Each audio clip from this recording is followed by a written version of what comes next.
What's going on, everybody? My name's Riz. With the Diablo IV Early Access Beta happening this weekend and the Open Beta happening next weekend, I want to take some time to talk about what you need to know before you dive in. Let's get into it.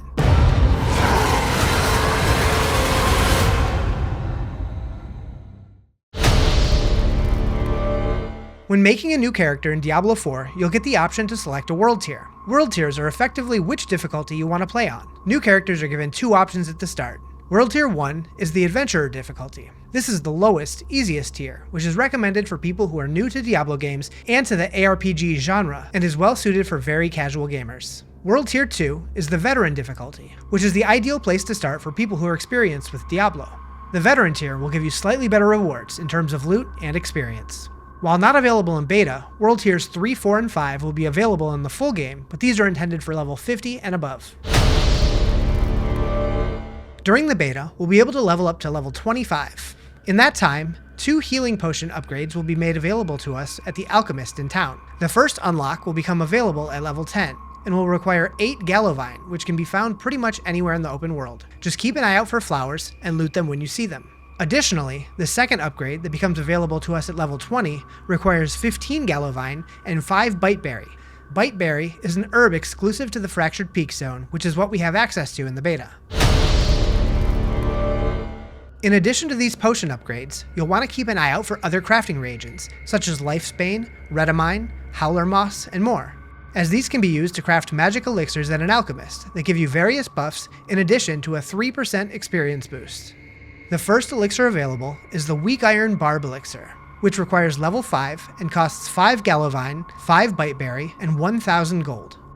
This will increase your armor by 100, thorns by 50, and your experience by 3% for 30 minutes. If you're trying to level as efficiently as possible to get to level 20 and unlock your Beta Wolf Pack, or level 25 to enter the Cathedral of Diablo sweepstakes, you'll want to make sure you keep one of these elixirs active anytime you're out adventuring the world or slaying demons and beasts.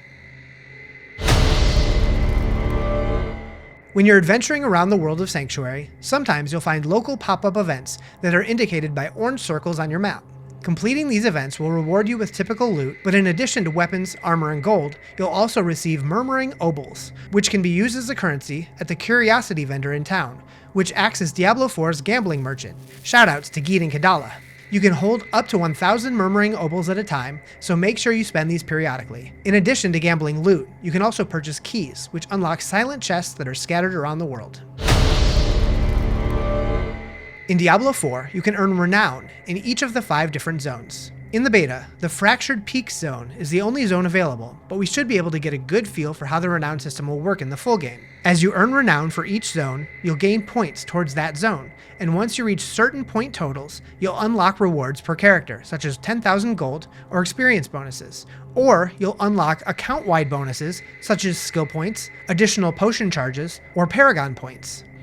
Renown can be earned in several different ways: discovering a sub-area within that zone, unlocking a waypoint, capturing a stronghold, completing a side dungeon, completing side quests, or locating the Altars of Lilith, which are hidden around the world. According to information gathered from the press preview build of the game, which is very similar to the open beta, the Fractured Peak Zone will have 83 areas to discover, 7 waypoints, 3 strongholds, 24 side quests, 23 side dungeons, and 28 Altars of Lilith. Around level 10, you'll receive an objective to visit the Blacksmith. The Blacksmith is where you can go to repair your gear from any damage you've taken while in battle, or while falling to any unfortunate deaths. They also give you the option to salvage your gear, similar to Diablo III, turning white and magical items into metal or hide, with rare items also giving you veiled crystals, and legendary items giving baleful fragments, coiling wards, or abstruse sigils. Around level 20, you'll receive an objective to visit the Jeweler. Like in previous Diablo games, 3 gems can be combined to upgrade to a single gem of the next quality. In Diablo IV, the Jeweler can help you out with this for a small gold cost. In addition to upgrading gems, they can also assist you in unsocketing your gems. If you manage to defeat a Shava, the world boss available within the Diablo IV beta, you can earn a Scattered Prism, which can be taken to the Jeweler to add a socket to a piece of gear of your choosing. Chests, pants, bows, and two-handed weapons can have 2 sockets, while helms, amulets, rings, focuses, and one-handed weapons can hold 1 socket.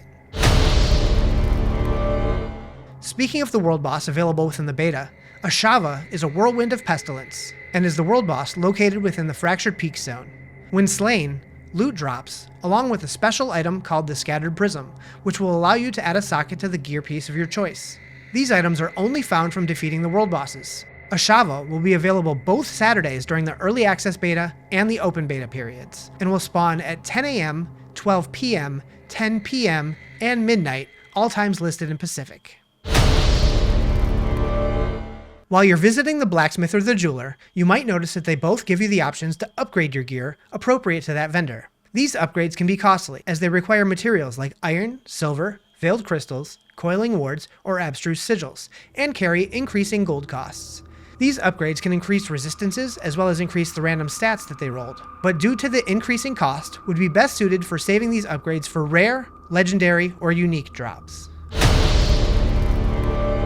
While the Diablo IV open beta gives us a good look at what we can expect from the full version of Diablo IV, due to its level 25 cap and the restriction of only allowing us to play within the Fractured Peaks zone, there are many aspects of the game that will not be available to us. Included in this are the additional 4 world zones, Skazglen, the Dry Steppes, Kehjistan, and Hawzar. Mounts are a feature that's new to the Diablo franchise in Diablo IV, but unfortunately, mounts will become available at the end of the campaign, so they will not be featured within the open beta. Additionally, many of the game's features, such as Nightmare Dungeons, Whispers of the Dead, Helltide, and the Paragon board, are intended to be endgame specific features and will not be included in the open beta. The Fields of Hatred PvP areas are also not available within the Fractured Peaks. And then there are systems like the Codex of Power, which will be included in this beta, but I'm going to release a full video breaking that whole system down closer to the game's full launch. If you have any questions about anything that I covered in this video, or anything that I didn't, make sure to leave a comment or come over to my Twitch channel. I'm going to be streaming a lot this weekend. Hope to see you there.